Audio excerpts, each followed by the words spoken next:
The coconut.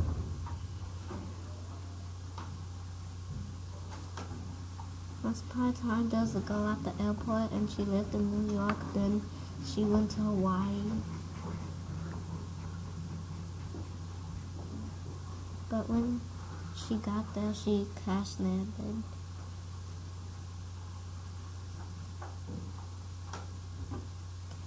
Then she found coconut and threw it in the volcano.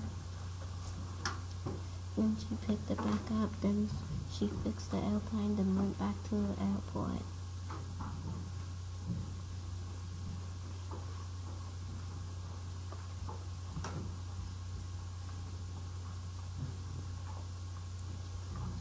When she got back, she drank the coconut milk out of the coconut. Created by Evan Trason and Ty.